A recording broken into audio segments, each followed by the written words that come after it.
mengapa pernyataan normatif kader itu harus dipermasalahkan. Meskipun menurut Mas Hasto hanya klarifikasi biasa. Tapi ada yang mengganjal. Apakah seorang Puan Maharani yang berkali-kali mengatakan dirinya siap dicapreskan juga akan dipanggil Mas Hasto? Ini pertanyaan publik. Karena supaya ada persamaan di depan ADART dari partai sendiri. Jangan terkesan diskriminasi. Kalau Puan Maharani tidak ditegur, tidak dimintakan klarifikasi, tapi kalau kader yang lain harus memberikan klarifikasi.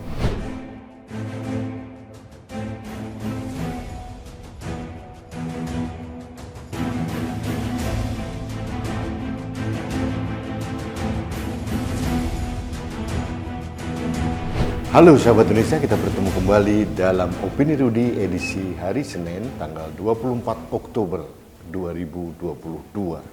Sahabat Indonesia, kali ini untuk yang kedua kali saya membaca kembali buku tentang geopolitik Soekarno, sebuah pengantar dari Sekjen PDIP Hasto Kristianto. Mas Hasto ini menulis buku ini sebagai program studi doktor ilmu pertahanan di Jakarta. Beliau sudah mempertahankan disertasinya dan mendapatkan gelar summa cum laude luar biasa. Dia mengangkat wawasan visioner seorang Soekarno dalam percaturan geopolitik regional maupun internasional.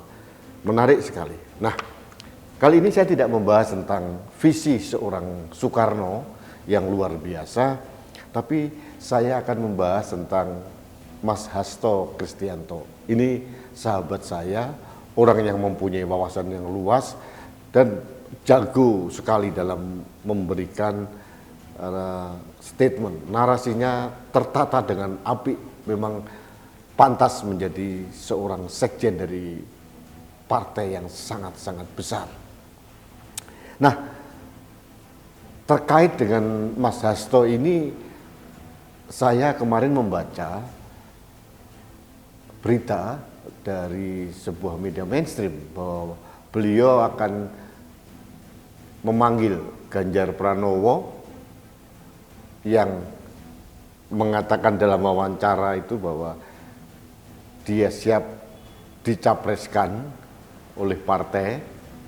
Kemudian Mas Hasto juga akan memanggil Pak F.X. Rudiatmo, ini Ketua DPD PDIP Solo, karena mendukung pernyataan Ganjar itu. Sebetulnya saya agak bingung kenapa Mas Ganjar dan Pak Rudiatmo akan dipanggil oleh Pak Hasto untuk klarifikasi, karena kalau kita melihat secara utuh wawancara itu adalah pernyataan kader yang sangat normatif. Dalam video wawancara itu, Mas Ganjar dengan jelas mengatakan secara normatif bahwa saya kalau negara memanggil, bangsa membutuhkan, kemudian didukung oleh partai, pasti siap dicalonkan. Dan siapapun pasti akan melakukan hal sama seperti Ganjar Pranowo. Tapi kemudian wawancara ini kan menjadi viral di mana-mana, seolah-olah Ganjar sudah siap mencapreskan diri. Ini akhirnya menjadi misleading information menurut saya. Nah, ada hal yang ingin saya sampaikan. Yang pertama kepada Mas Hasto, ini saran saya sebagai seorang sahabat, mengapa pernyataan normatif kader itu harus dipermasalahkan? Meskipun menurut Mas Hasto hanya klarifikasi biasa. Tapi ada yang mengganjal. Apakah seorang Puan Maharani yang berkali-kali mengatakan dirinya siap dicapreskan juga akan dipanggil Mas Hasto? Ini pertanyaan publik. Karena supaya ada persamaan di depan ADART dari partai sendiri.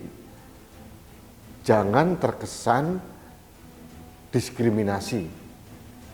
Kalau Puan Maharani tidak ditegur, tidak dimintakan klarifikasi, tapi kalau kader yang lain harus memberikan klarifikasi.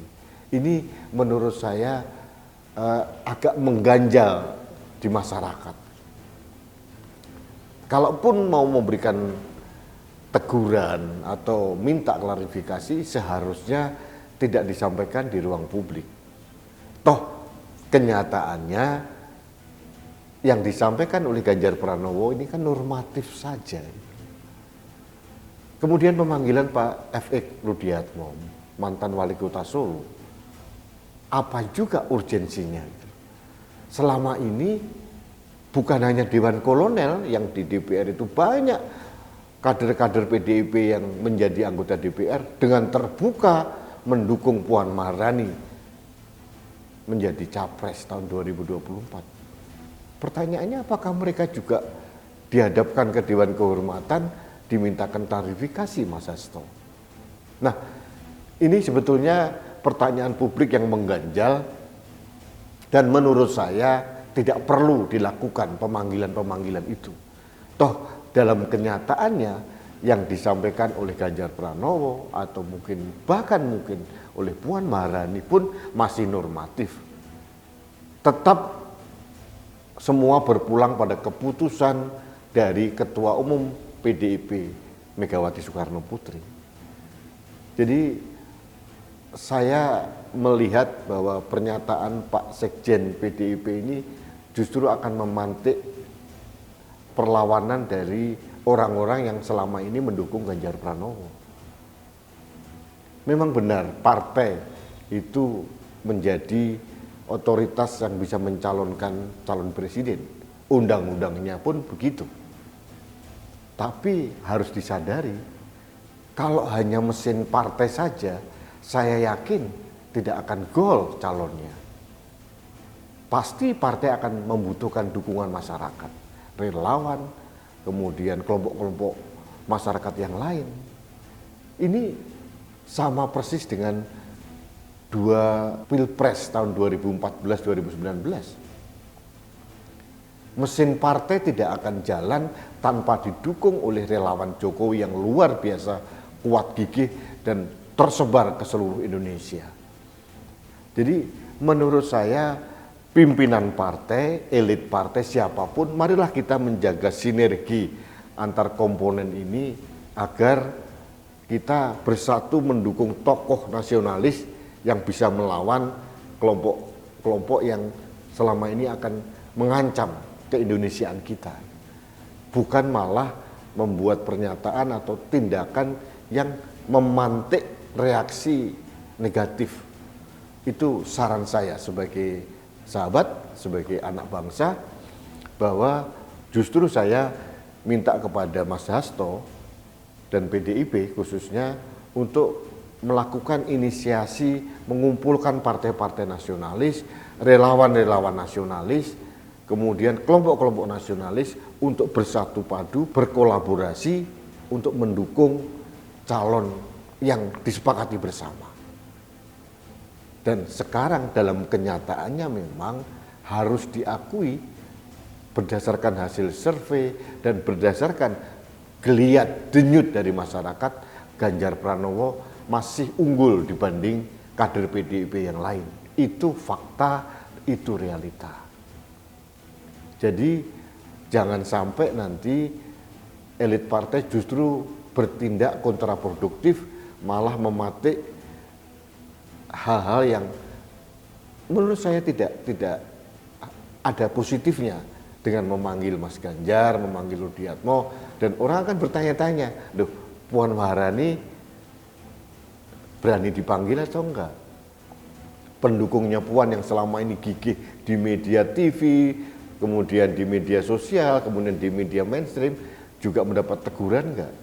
Kalau mendapat teguran seperti apa? Jadi menurut saya tidak usahlah dua-duanya dipanggil atau diberikan teguran.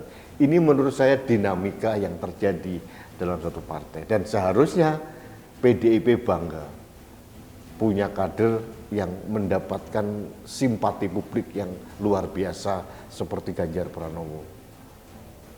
Nah, sekarang tinggal kearifan dari seorang ketua umum untuk menentukan apakah ada pertimbangan lain atau ketua umum merasakan mengikuti denyut masyarakat yang mendukung kader utamanya. Itu hal yang penting yang menurut saya harus dilakukan oleh PDIP, bukan malah nanti mematik pertanyaan-pertanyaan publik yang tidak perlu.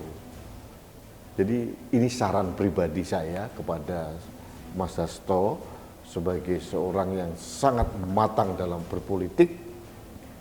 Mudah-mudahan membangun narasi dan kemudian melakukan aksi secara bijak dan arif, tidak menimbulkan gejolak-gejolak baru.